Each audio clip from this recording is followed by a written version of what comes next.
How is everyone? I'll give everyone a few minutes to get over here.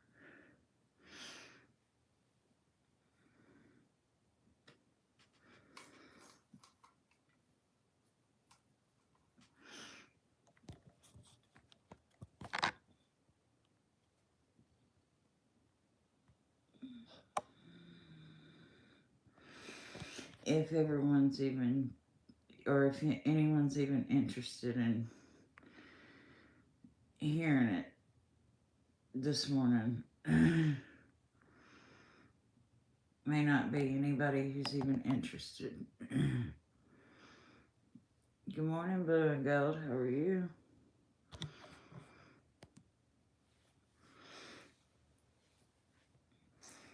I've talked about it before Detective Pruitt even come out and said it, but I'm going to say it one more time because there seems to be some people that are confused about it because there's a couple of videos out this morning that I've seen that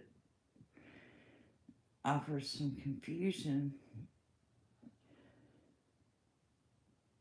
that don't seem to understand what he meant. And one of the videos went as far as saying, well, Ronnie Lawson lied when he said that there was attorneys involved and Detective Pruitt had to find a way to cover for him, and that's absolutely not the truth. I'm going to tell you how it bleeds over. Again. And please excuse the way I look this morning. I spent the day in Tennessee yesterday. I didn't get back until late last night. And today is my rest day.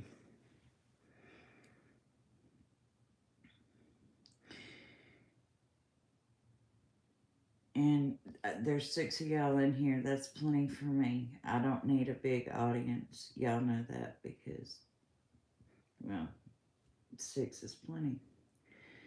All I ask is, if you find the content likable, just share it out.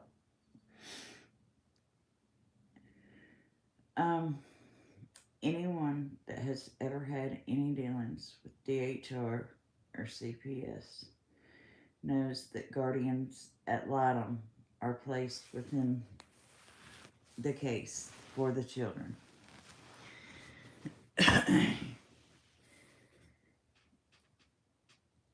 And regardless of whether Summer is in physical CPS custody, they have paper custody of her. Summer has a lawyer representing her. Summer has a guardian ad litem. Summer has a lawyer. Candace has a lawyer representing her. Right? Think about this. That child is represented by an attorney just as well as the other 3 boys.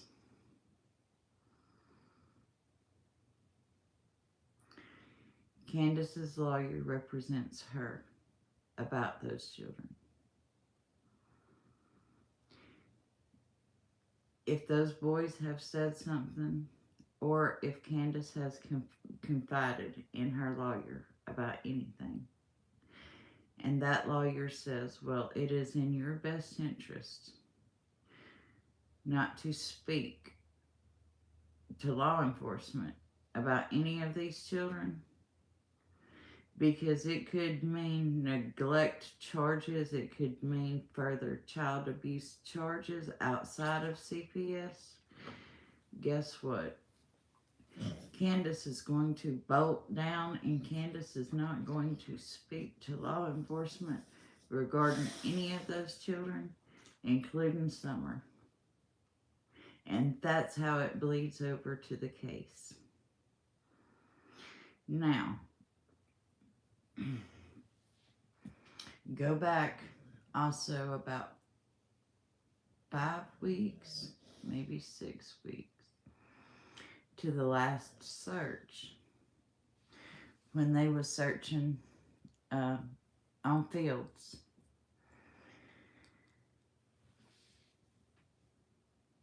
Well, I'll address that in just a minute, okay?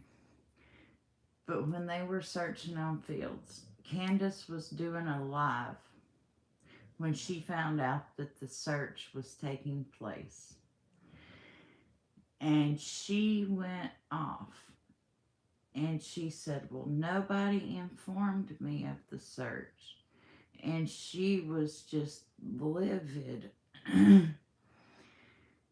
And she started talking about how the differences between her case and the Michael Vaughn case. And she started comparing herself to Brandy.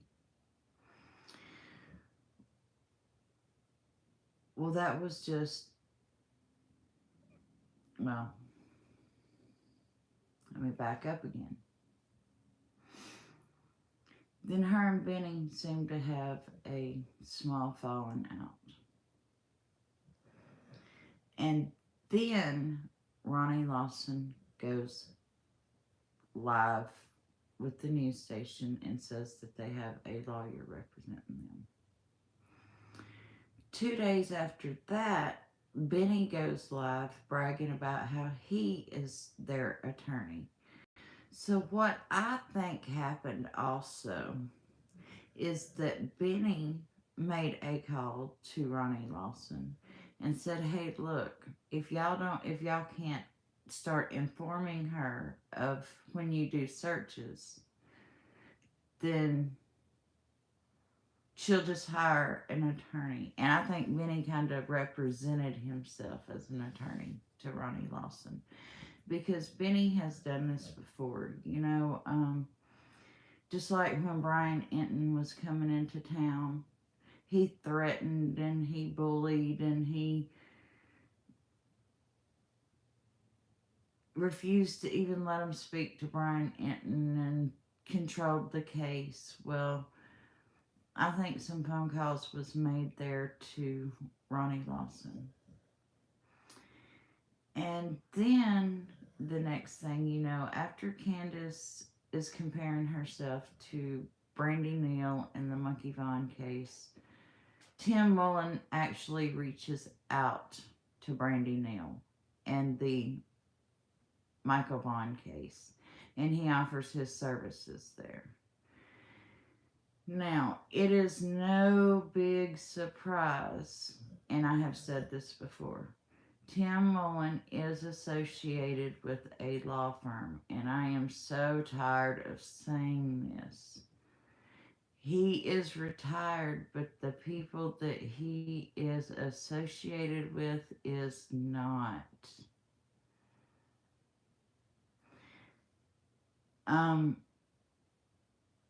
Chris, the PI guy, even works for him at the Kingsport Free Times, or whatever the name of that newspaper is. That Chris guy is local there. That Chris guy does many, many things. But that is exactly how the lawyers bleed over into the case, how the CPS lawyers bleed over to the case, because Summer has lawyers just as well as the boys do. She has those guardian ad litem lawyers. Candace's lawyers also represent her and says, hey, it's in your best interest. These kids have been so neglected. These kids have been so abused. It's in your best interest not to speak to law enforcement at all. She's not going to speak to law enforcement.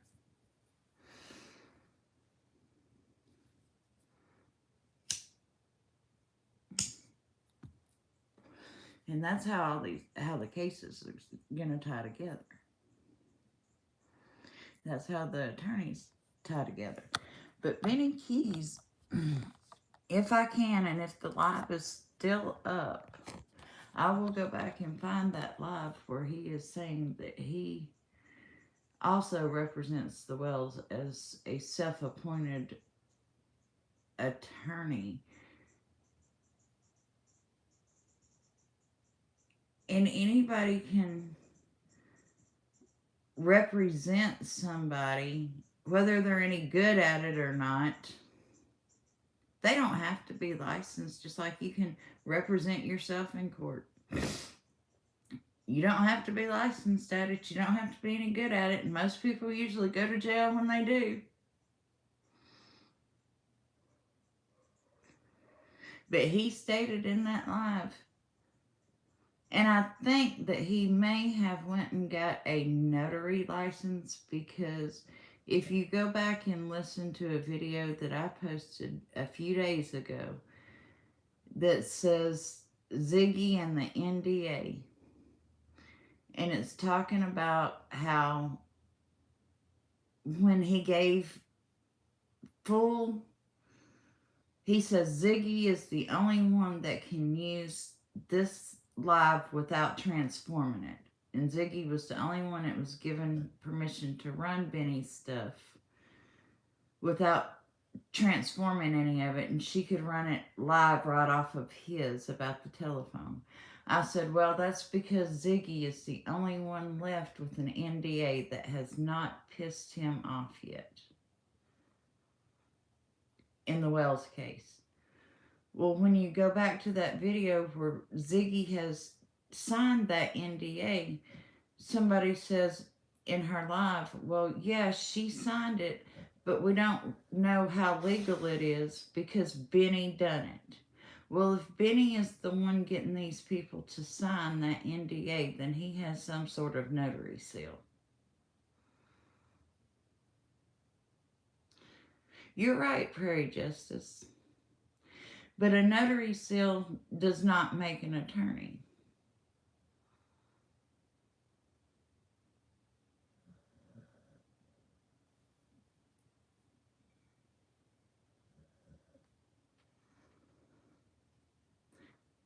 But I do know that there's one or two paralegals over there in Benny's chat.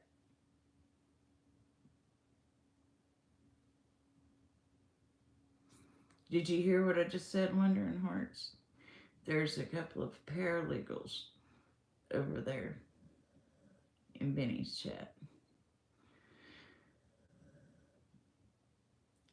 People keep coming over here and saying, Val, we seen you over there in Benny's chat. What are you doing over there? Are you falling under his spell? No. And the only way that you gain information is by going from chat to chat, listening. You keep your mouth closed, you keep your ears open.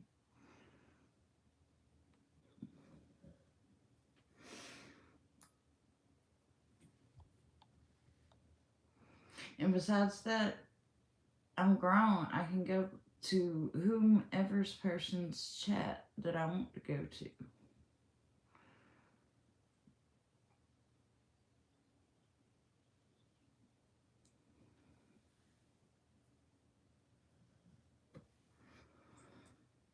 But I would never know anything if I did not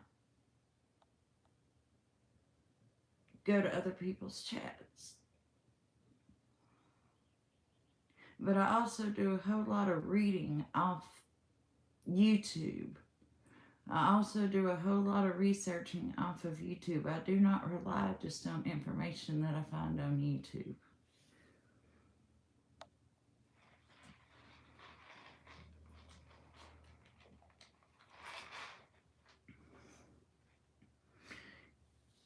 You know, you have to research how these guardian ad litems that represent these children work for CPS. You have to research how these lawyers work that represent the parents and how it applies to case law. So, Detective Pruitt lying to cover for Ronnie Lawson? Absolutely not, because these cases are bleeding together. And also, was Candace misrepresented by her advocate? Absolutely, because he was in a live bragging about how he represented Don and Candace as an attorney. I heard it with my own ears. And I know a lot of other people did too.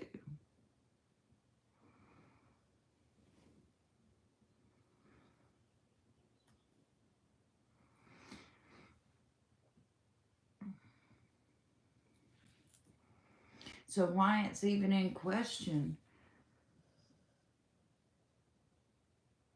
was Ronnie Lawson called and somebody said, hey, this is so-and-so that represents Candace Wells.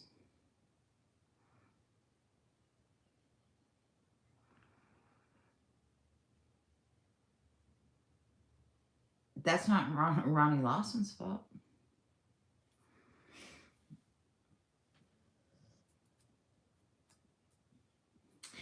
But let me ask y'all a hypothetical question.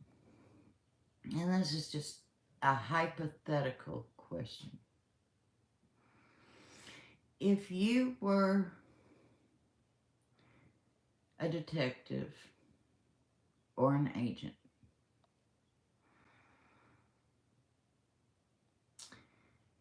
and you had a lead,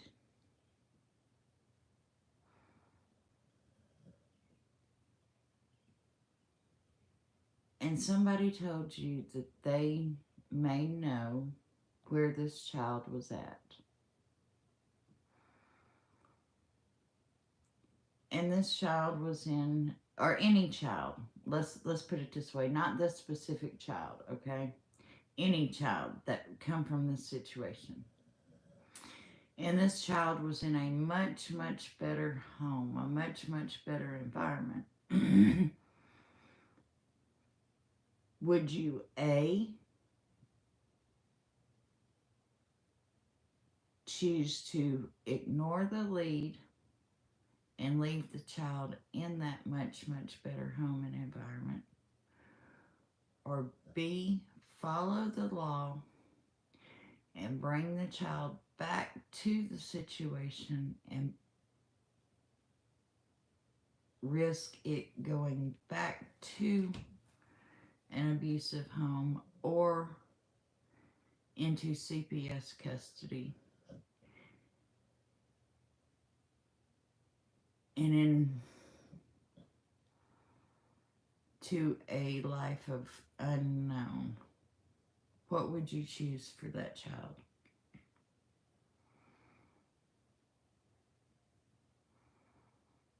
And this is just hypothetical. What would you choose?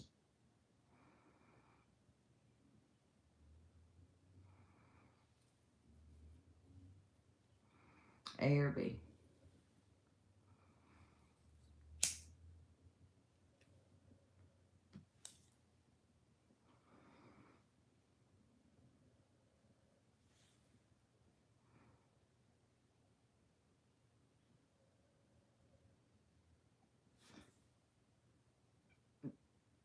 Because I'm wondering if this is not what's going on in this case.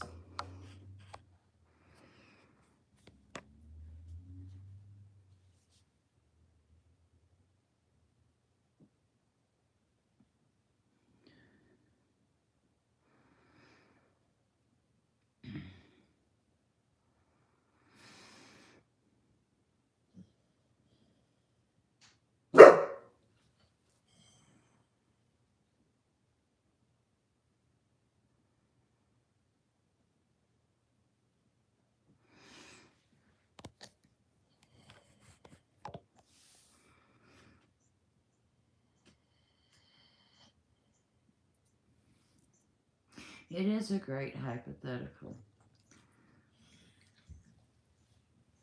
Because it seems that a lot of good leads have been ignored in this case.